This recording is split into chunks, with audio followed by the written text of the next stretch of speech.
ਉਸਤਾਦ ਨੇ ਪੁੱਛਿਆ ਕਿ ਇਹ ਰੋੜਾ ਕਿਹਨੇ ਮਾਰਿਆ ਹੈ ਤੇ ਪਿੱਛੋਂ ਆਵਾਜ਼ ਆਈ ਕਿ ਇਹ ਰੋੜਾ ਸਰ ਜੀ ਬਾਹਰੋਂ ਆਇਆ ਹੈ।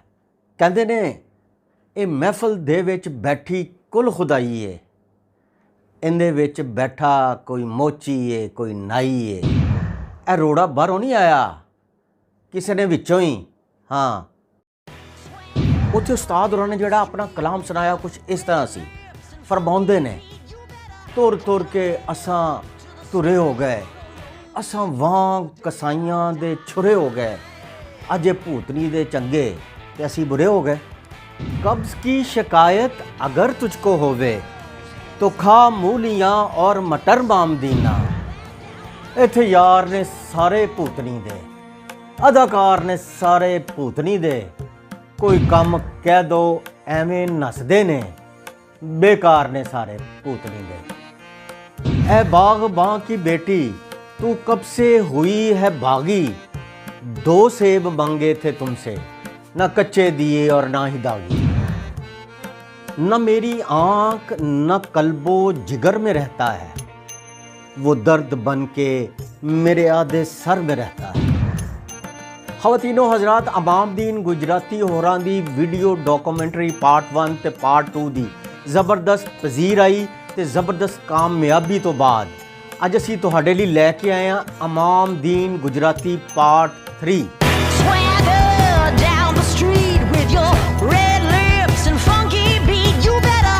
ਇਹ ਉਹਨਾਂ ਦੀ ਉਹ ਸ਼ਾਇਰੀ ਹੈ ਜਿਹੜੀ ਗੈਰ ਮਤਬੂਆ ਗੈਰ ਮੁਸਦਕਾ ਤੇ ਉਹਨਾਂ ਦੇ ਨਾਂ ਦੇ ਨਾਲ ਜ਼ੁਬਾਨੇ ਜ਼ਦੇ ਆਮ ਹੈ। ਦੋਸਤੋ, ਪੁਰਾਣੇ ਵਕਤਾਂ ਦੇ ਵਿੱਚ ਤੁਹਾਨੂੰ ਪਤਾ ਹੈ ਕਿ ਸ਼ਾਦੀ ਤੋਂ ਪਹਿਲਾਂ ਸਸੁਰਾਲੀਆਂ ਦੇ ਘਰ ਜਾਣਾ ਬੜਾ ਹੀ ਬਾਯੂਬ ਸਮਝਿਆ ਜਾਂਦਾ ਸੀ ਔਰ ਸਾਲੇ ਮੁੰਡੇ ਜਿਹੜੇ ਹੁੰਦੇ ਸਨ ਅੱਜ ਕੱਲ੍ਹ ਦੀ ਕੁੜੀਆਂ ਨਾਲ ਵੀ ਬਹੁਤਾ ਸ਼ਰਮਾਉਂਦੇ ਸੀ ਆਪਣੇ ਸਸੁਰਾਲੀਆਂ ਦੇ ਘਰ ਜਾਣ 'ਤੇ।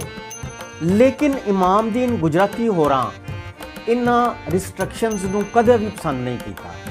ਲਿਹਾਜ਼ਾ ਇੱਕ ਵਾਰੀ ਉਹ ਬਗੈਰ ਇਤਲਾਹ ਦਿੱਤੇ ਆਪਣੇ ਸਸੁਰਾਲੀਆਂ ਦੇ ਘਰ ਚਲੇ ਜਾਂਦੇ ਨੇ ਤੇ ਉੱਥੇ ਉਹਨਾਂ ਨਾਲ ਕੀ ਹੁੰਦਾ ਹੈ ਉਹ ਆਪਣੇ ਇਹਨਾਂ ਸ਼ੇਰਾਂ ਦੀ ਸ਼ਕਲ ਦੇ ਵਿੱਚ ਕਲਮਬੰਦ ਕਰਦੇ ਨੇ।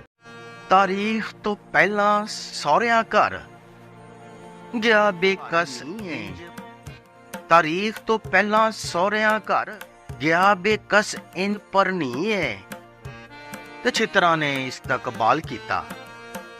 ਨਕਾ ਪੜਿਆ ਪੋਲੇ ਜੀਏ, ਜਿਹੜੀ ਮਾਂ ਹੈ ਮੇਰੇ ਬਾਲਾਂ ਦੀ ਨਹੀਂ ਕੀਤੀ ਉੱਥੇ ਸੀਏ। ਤੇ ਜਿਸ ਸ਼ਾਇਰ ਬਣਾਇਆ ਅਮਾਮ ਦੀ, ਜਿਸ ਸ਼ਾਇਰ ਬਣਾਇਆ ਅਮਾਮ ਦੀਨਾ, ਉਹ ਚਾਚੇ ਗੁਲਾਮ ਹਸਨ ਦੀ ਧੀ ਹੈ।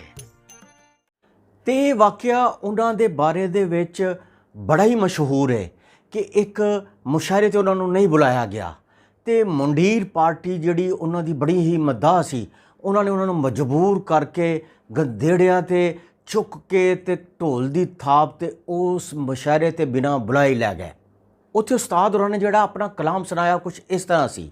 ਫਰਮਾਉਂਦੇ ਨੇ ਤੁਰ ਤੁਰ ਕੇ ਅਸਾਂ ਤੁਰੇ ਹੋ ਗਏ, ਅਸਾਂ ਵਾਂਗ ਕਸਾਈਆਂ ਦੇ ਛੁਰੇ ਹੋ ਗਏ, ਅਜੇ ਭੂਤਨੀ ਦੇ ਚੰਗੇ ਤੇ ਅਸੀਂ ਬੁਰੇ ਹੋ ਗਏ। ਤੇ ਇਹ ਆਖਿਆ ਜਾਂਦਾ ਹੈ ਕਿ ਜਦ ਅਮਾਮ ਦੀਨ ਗੁਜਰਾਤੀ ਕਲਾਮ ਸੁਣਾਉਣ ਲੱਗੇ ਤੇ ਕਿਸੇ ਜ਼ਾਲਮ ਸ਼ਖਸ ਨੇ ਮੁਸ਼ਾਇਰੇ 'ਚ ਬੈਠਿਆਂ ਰੋੜਾ ਚਲਾਇਆ ਉਹਨਾਂ ਦਾ। ਉਸਤਾਦ ਨੇ ਪੁੱਛਿਆ ਕਿ ਇਹ ਰੋੜਾ ਕਿਹਨੇ ਮਾਰਿਆ ਹੈ ਤੇ ਪਿੱਛੋਂ ਆਵਾਜ਼ ਆਈ ਕਿ ਇਹ ਰੋੜਾ ਸਰ ਜੀ ਬਾਹਰੋਂ ਆਇਆ ਹੈ।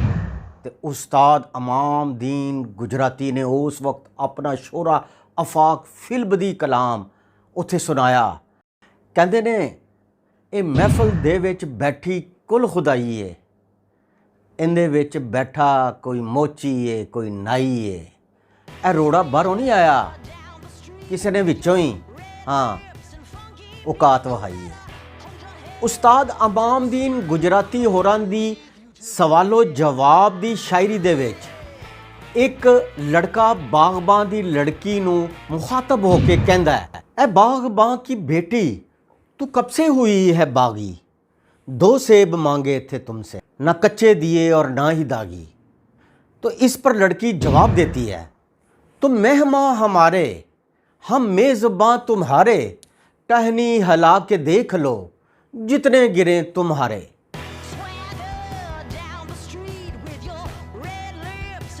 ਮੁਹੱਲੇ ਦੀਆਂ ਮੁੰਡੀਰ ਪਾਰਟੀਆਂ ਵੀ ਉਸਤਾਦ ਇਮਾਮਦੀਨ ਗੁਜਰਾਤੀ ਹੋਰਾਂ ਦੇ ਮਦਾਹੀਨ ਦੇ ਵਿੱਚ ਸ਼ਾਮਿਲ ਸਨ, ਜਿਹੜੀਆਂ ਉਹਨਾਂ ਨੂੰ ਗੰਧੇੜਿਆਂ ਤੇ ਚੁੱਕ ਕੇ ਢੋਲਕ ਦੀ ਥਾਪ ਤੇ ਮੁਸ਼ਾਰਿਆਂ ਤਾਈਂ ਲੈ ਕੇ ਜਾਂਦੀਆਂ ਸੀ।